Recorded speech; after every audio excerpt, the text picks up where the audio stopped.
Assalomu alaykum hurmatli o'quvchilar. Sizlarni Soliq bilimlari yosh avlodga mavzusidagi ijodiy ko'rik tanlovining ikkinchi bosqichida qatnashayotganlaringiz bilan tabriklayman. Soliq qo'mitasi tomonidan tashkil etilgan ushbu ko'rik tanlovida keyingi bosqichga o'tishlariga omad tilab qolaman. Barchalaringizning ishlaringizga omad.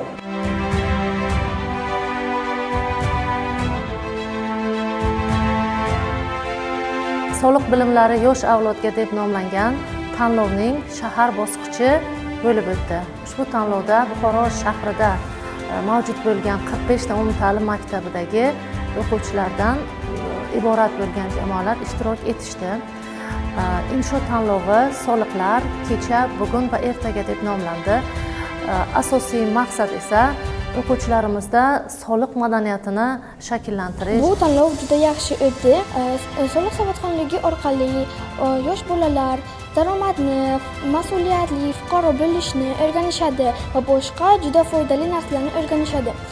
Soliq yordamida shifoxonalar, maktablar, yo'llar va qishloq xo'jaliklari rivoj topadi.